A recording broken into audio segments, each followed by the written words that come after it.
with All the Books, and Shawn and I are here with our next installment of the Faber Story series. This is Sylvia Plath's Mary Ventura and the Ninth Kingdom.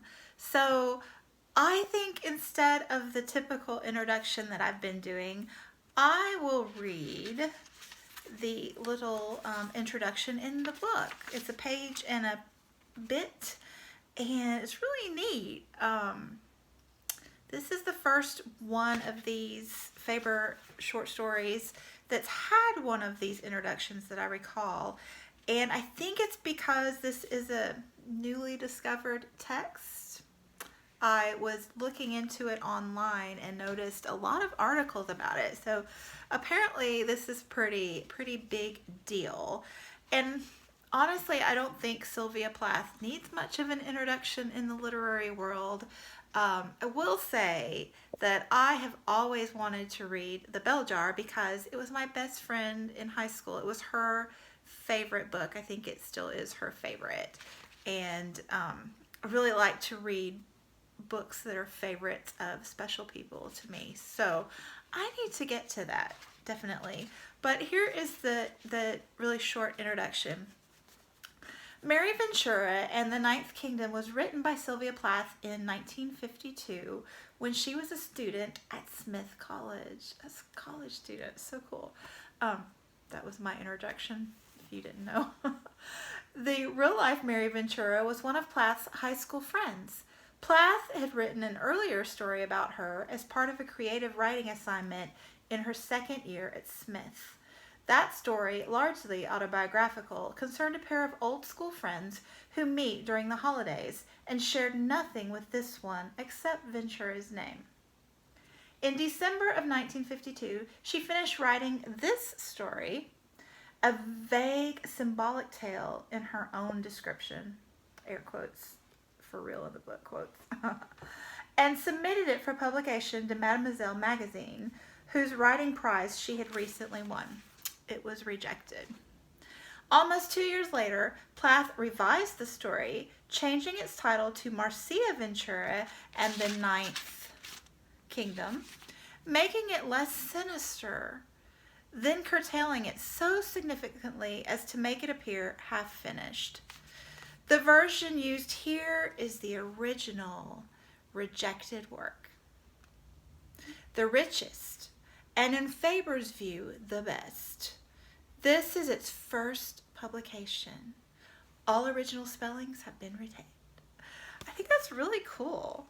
So yeah, the thing I zeroed in on was sinister. So apparently this has some sinister vibes. I have read the first 15 pages. I couldn't stop. So it's not that it's really compelling or engrossing or mesmerizing exactly. It's just that it's so smooth and rapid fire. So you've got this girl boarding a train. Her parents are putting her on the train. She's going off to like her first big life adventure. We don't know what that is really.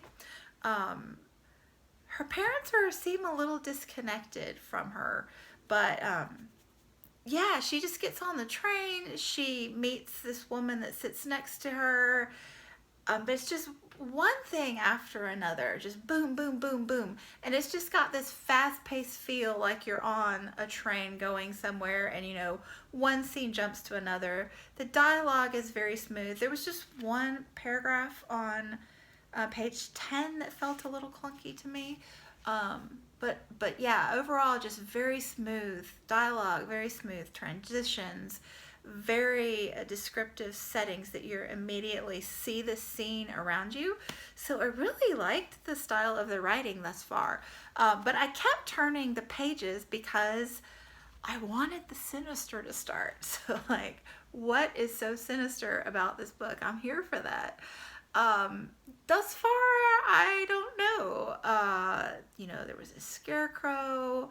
There was the weird flat orange sun with, you know, the fire in the background. There was this abandoned house that was really, an abandoned train station.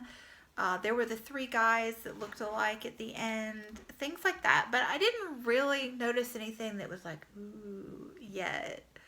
So I'm curious. And I was actually delighted that a tow-headed child was mentioned. I think I've mentioned that before on my channel. Maybe you've done an Other Words episode on that, Shawn. Have you on tow-headed child? I can't remember.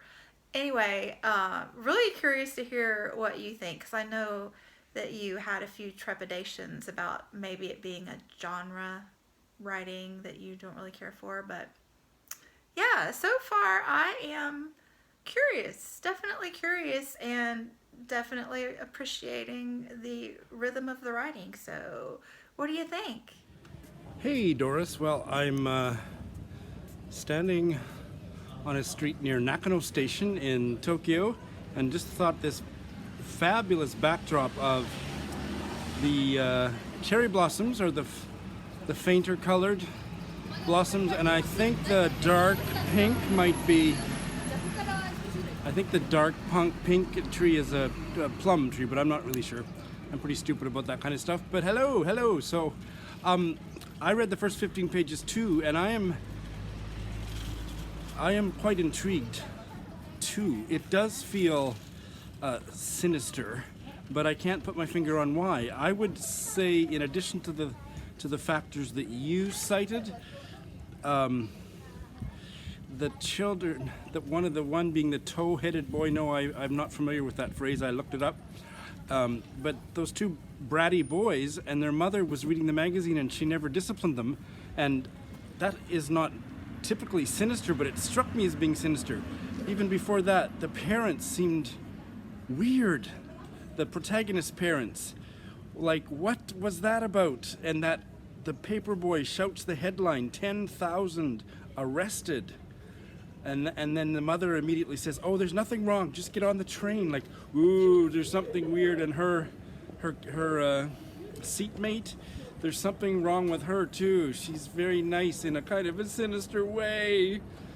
So I don't know where it's going, but I'm really intrigued. The writing is lively and fun and dark, but yet if you point to any of these little things that have happened in the story so far in isolation, I think the only one that is just by any standard ominous was the headline that paperboy shouted, or the newsstand guy. 10,000 apprehended, or 10,000 arrested. What's going on in the world? And where is this Mary Ventura going? Yeah, I'm enjoying it. So I'm looking forward to seeing what you thought of the ending and reading the ending myself too. Hey Shawn, I enjoyed your cherry blossoms in Japan, in the big city, so I thought I would show you mine here in the country out in Tennessee. And I also have a red bud, and I think that's a crabapple in my backyard. So yeah, I'm glad you brought up that sinister newspaper article with the 10,000. Yeah, I was way engrossed in that too. I thought that was a neat, I would actually like to hear more about that, but this is a short little story, so how much can you say in these few little pages? But yeah, I enjoyed this. I thought it was highly entertaining. I don't want to say too much because it's one of those books where you want to watch it unfold, but yeah, I'm really interested to read more Sylvia Plath, and I thought the ending was really like, I'm thinking about it still, so good job. The one little complaint I have is, and this is just the biology teacher in me, I was a little off put by the cold stairwell and all that frozen, place the train was going through, and then she started talking about the snakes and the lizards, and I'm like, no, not the reptiles in the cold, no. But anyway, other than that, I really enjoyed it. Curious to hear what you think. Hey Doris, well, it looks like spring has sprung there too. You've got some great foliage, is that the right word?